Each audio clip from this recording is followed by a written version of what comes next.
An excerpt from the personal memoirs of Khan, Bullet Prophet of Clan Bulletstorm. Chapter 1, The Nameless. I remember a time before, when I became of age. I, like the rest of my kin, were sold to the Setite Cartel that lorded over the Martian city of Redland. Children who were unwanted were sold by their families to be warriors in corporate disputes throughout the wastelands. Some families were even known to have an excess of children for this sole purpose.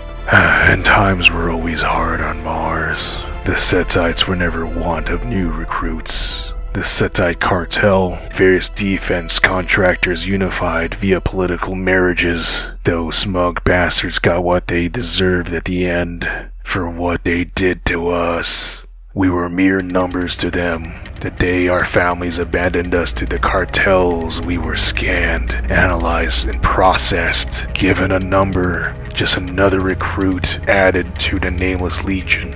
My designation was Pilot 1111, or Ones, as I was later known in my teenage years. We were meant to carry our numbers until the day we died. There would be no other Pilot 1111, though it was not uncommon to witness a friend fall in battle, only to see a youth burying their digits years later.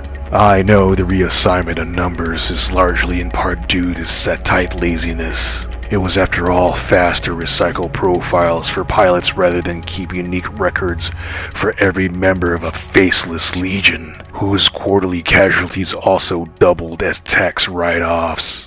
Yet I couldn't help but wonder if there was any significance behind the numerical repeats. Pilot 0738. The leader of the war band I had been assigned as a youth had his own theories. He was a battle herald.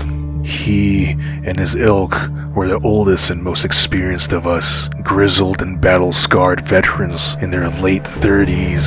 They were known to be eccentric, even fatalistic. 0738 died ranting about templatic reincarnation, that the repeats had been in some way the same as the others. Maybe not in body or speech, but in mind and action. At the time, I took his words to be delusional ramblings. His flesh had been melting off his skin. Like rubber, it stuck to every surface he came in contact with. Such was life.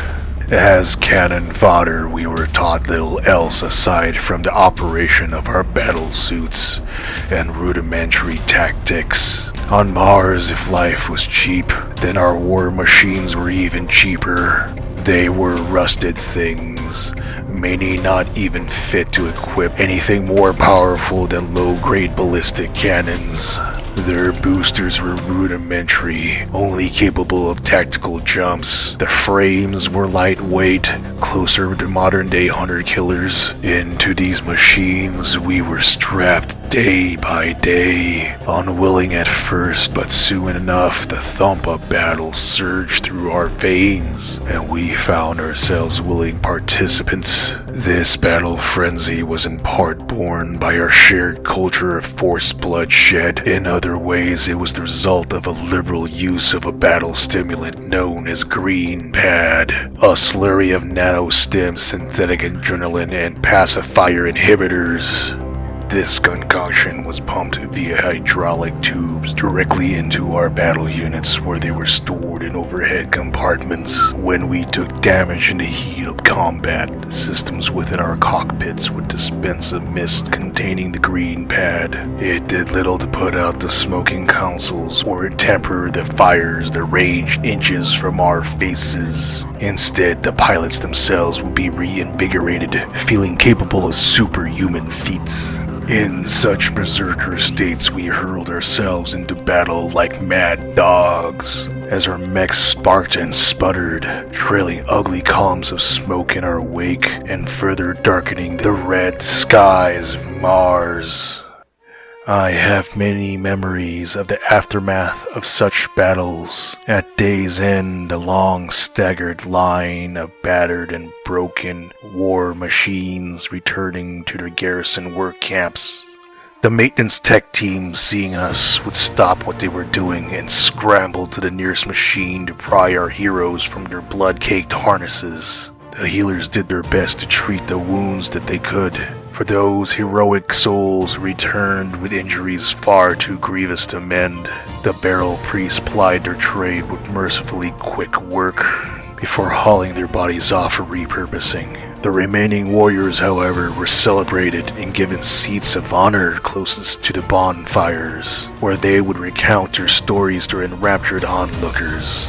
They then were served extra rations, additional nutrient bars and hydration tablets collected from the shares of warriors who did not return that day.